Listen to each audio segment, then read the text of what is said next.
Yesterday, Sayadaw spoke about how to note when doing the walking meditation in general.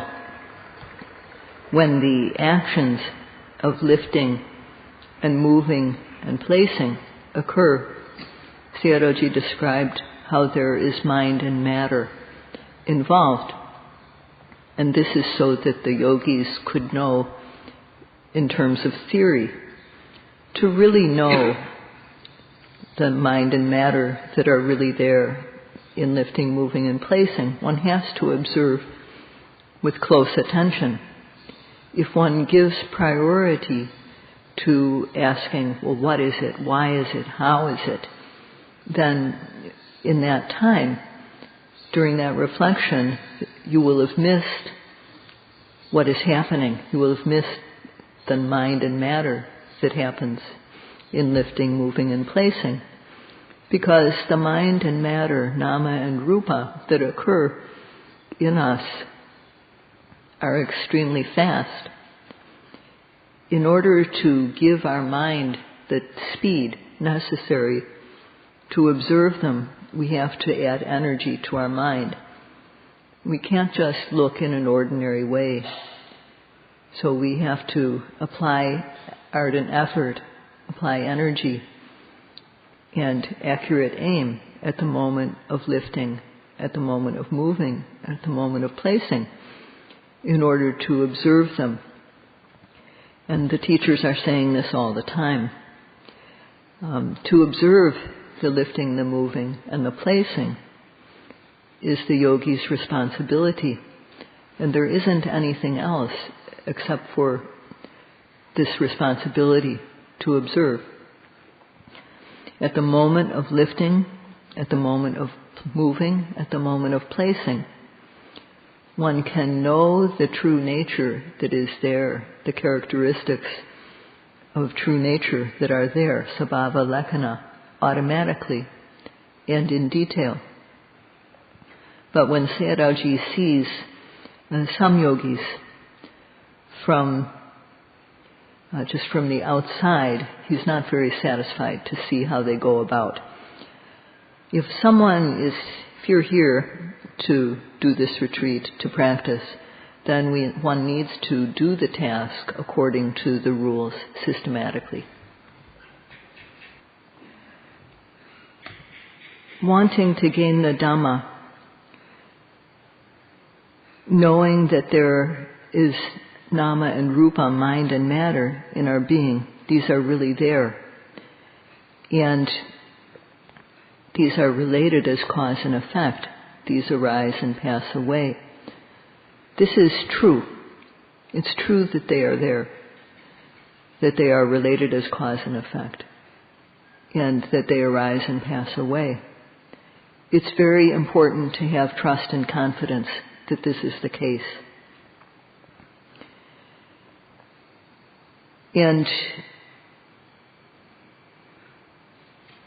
trust and confidence is very important. So what is it that we should have trust and confidence in? In Buddhist circles, among Buddhists, we say saddho hoti tathagatassa bodhing. So that means that one should have faith in the wisdom of the Buddha. And for Buddhists, this is not hard. But for those who don't have strong faith in individuals, who are weak in trusting individuals, to have the understanding that good actions bring good results, bad actions bring bad results. It's similar to we should have confidence in this understanding. And it's similar to trusting that when we eat some good food that is good for us, food that is suitable for us, we'll have good results. It will bring us good health. And on the other hand, if we eat something that's bad for us, unsuitable for us, or poison, it will harm us. It will give us trouble. So just like having confidence in that type of understanding, one should have the confidence in the understanding that good actions bring good results, bad actions bring bad results. People's behavior mentally, verbally and physically sometimes is clean and pure, and sometimes it's unclean, impure. And for the most part, people's behavior physically, mentally, and physically, verbally, and mentally is impure, is unclean. To the extent that one's behavior physically, verbally, and mentally is good, it will bring good results. To the extent that it is not pure, that it is unclean, it brings bad results. One should have confidence in this, trust in this. So this is the first factor that a meditator should have. So we need to look at ourselves and examine whether this type of understanding is there, and is there confidence, faith and confidence in this basic understanding. If we don't have this understanding, either that good brings good, bad brings bad, then we won't be willing to do this work, the work that's needed here. If we know that it's true but we don't really believe it, then also our work won't be effective. What the teachers are saying is for your benefit, to trust in this. They're saying this for your benefit. And it's not a matter of forcing people to accept. But when someone says something out of truly wanting your welfare, one should accept it. But in any case, one is not being forced to believe. In the present life, for those who are meditating to gain special Dhamma, this doesn't happen without a cause. There is a cause. There are 5 causes for gaining special Dhamma in this life. And the first of these is faith and confidence. This is very important because without trusting faith and confidence, no work will happen. One won't want to work. How many kinds of faith there are, Sayadaw will speak about later. The second factor is that we need to have good health. However, nowadays, virtually no one has good health. So, what we need is good enough, health that is good enough to practice. And that means we should be able to digest what we eat and drink, and we should be able to sleep. And if we have that, if we can digest our food and sleep, then that's good enough for practice. Even people who have disease, when they practice, because of piti, passaddhi, and sukha, or joy, tranquility, and happiness, when these arise and spread throughout the body due to practice, the circulation of the blood becomes very good, and this purifies the blood, and old diseases can be eliminated at this time. If we can only practice if we have perfect health, then we would never practice. So of course, it's better to practice when you're healthy. But if you are able to digest your food, digest what you drink, and to sleep, then you can be called healthy. And this factor too, as well as the first, the yogis have, Sayadaw thinks.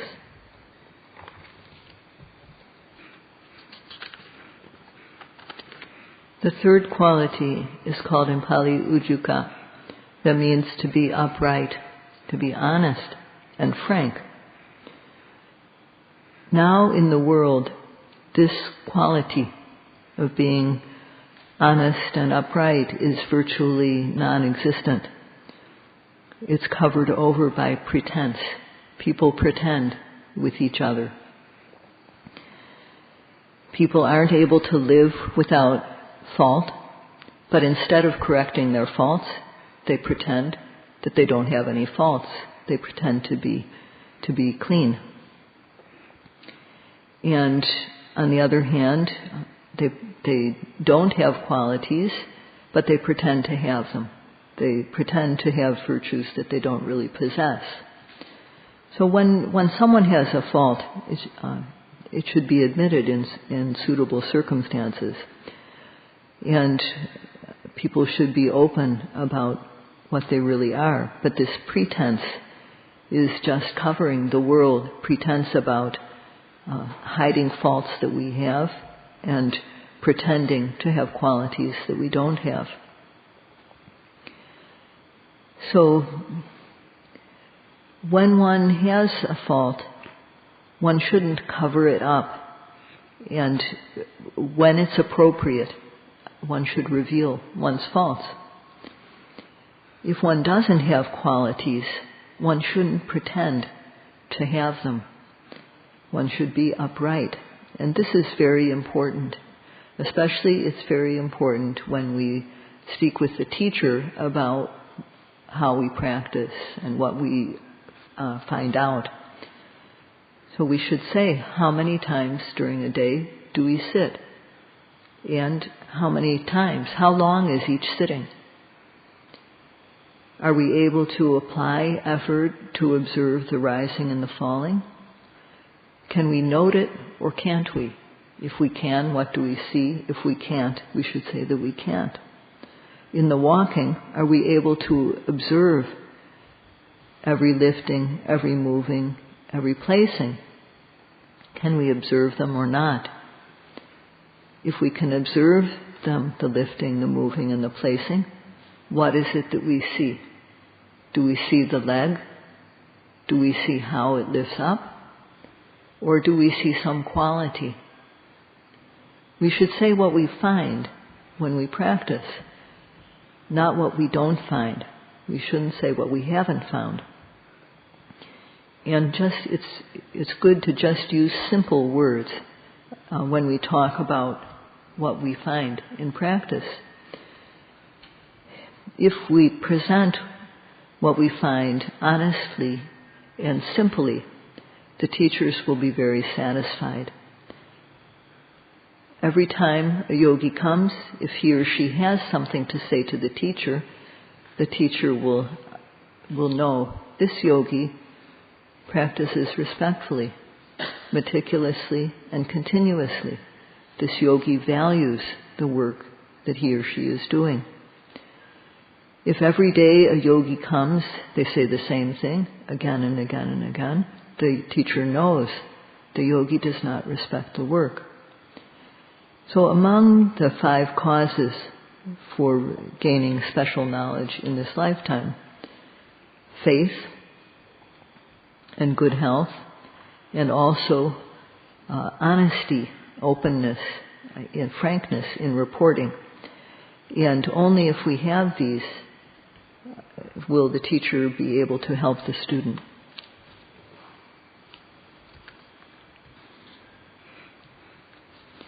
And the next factor is that one needs to make,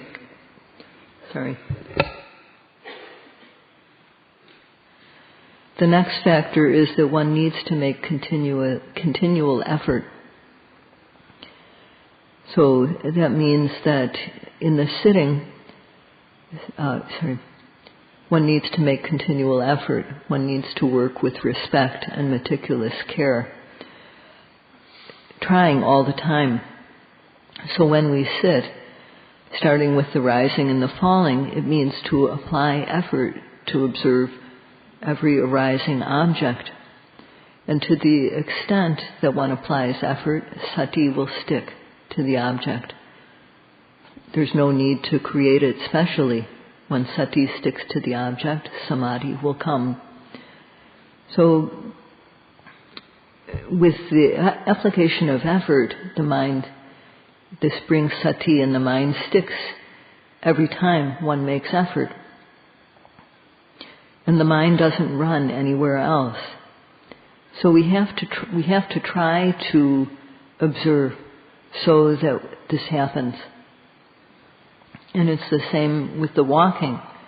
We should try to observe every lifting, every moving, every placing, applying effort each time. Other actions that we do also, we should try always to observe them, making the effort to be with them, with the mind. So there's three parts to the yogi's day. The first part is sitting. During sitting, one tries to observe every arising object, tries to make the effort to observe every arising object, starting with the rising and the falling, without missing. In the walking, one tries to observe every lifting, every moving, every placing, without missing a single one. All the other actions that one does, one tries to catch them. One tries to be aware of them every time we make an action. So if the yogi can do this in a short time, he or she will advance. In doing this, virya, or effort, is very important. So except for the time we are fast asleep, we should always be paying attention to what we're doing. Walking, standing, sitting, lying down. That means while we're walking, while we're sitting, while we're standing, sitting, lying down, we should pay attention to the posture of the body. These are the four main postures. And when there's cause to do so, then there's also actions, small actions, such as bending and stretching, leaning, turning the head, blinking, opening and closing the eyes. So we try to observe all of these. We have to try to observe all of these, to be aware of all of these things without missing.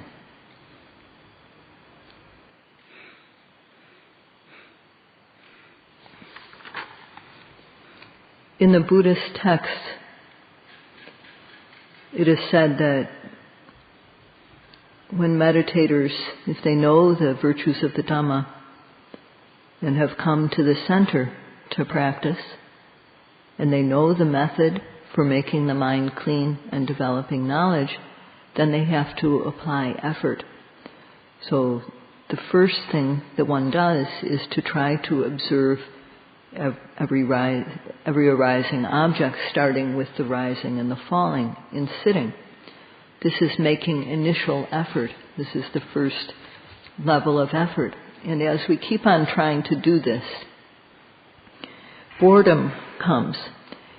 Because we haven't yet seen the results of our work, we've been trying, but no results have happened yet.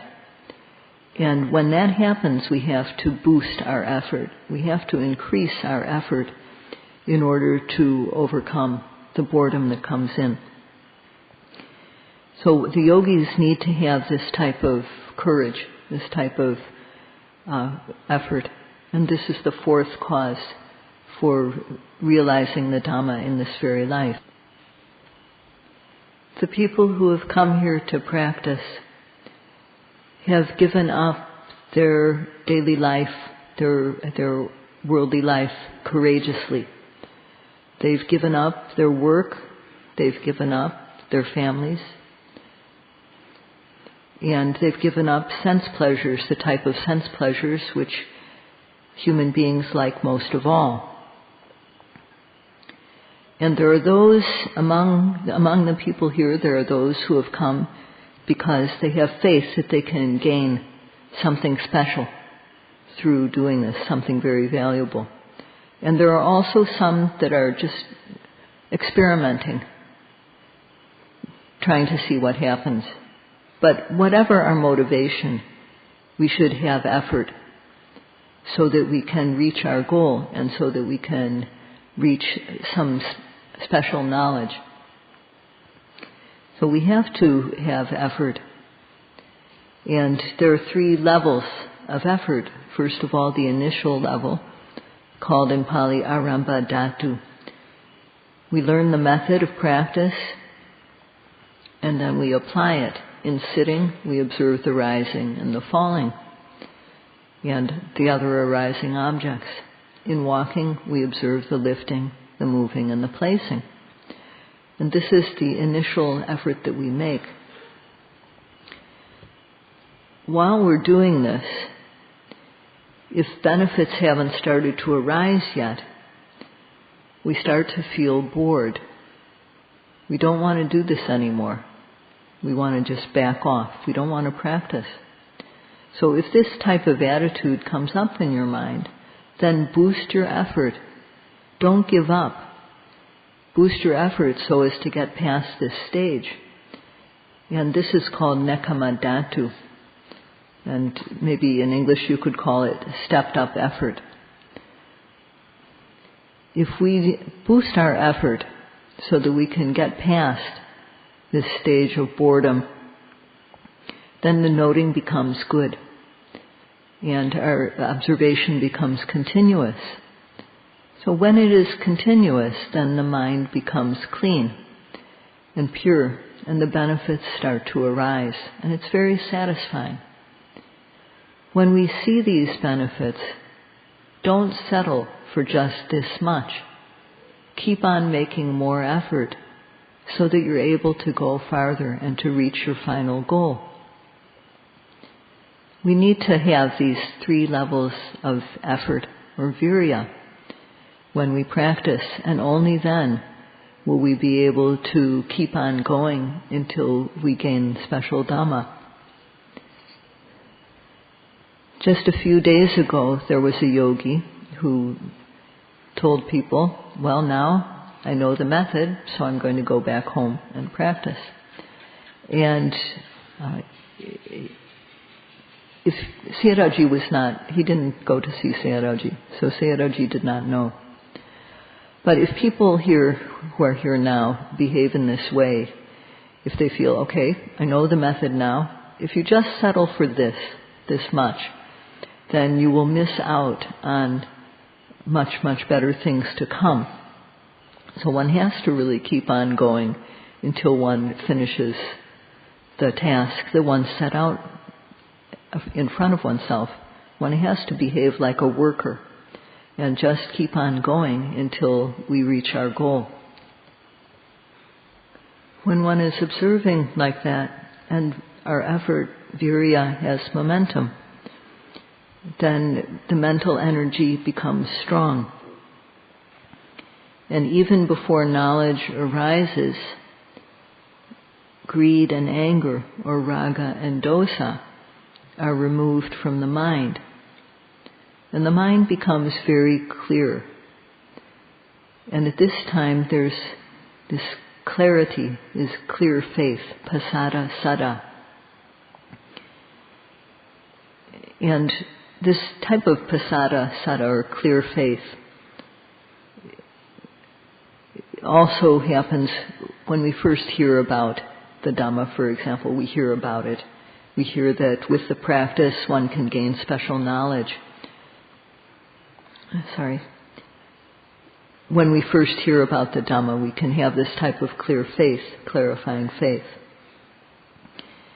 And when we hear also that from the practice we can gain special knowledge, then there's trusting faith that arises. And in this, knowledge is involved. When one practices and one comes to discern mind and matter and to see how they are related as cause and effect, then one comes to realize, this is really true, that mind and matter really are related as cause and effect. Then one's doubt is removed. If one continues to practice from this point and one sees how mind and matter, which are related as cause and effect, arise and then pass away very quickly. Just now they arise and just now it's gone. then at that point the mind and knowledge are quite good. And at that point one note, one observation and another becomes continuous.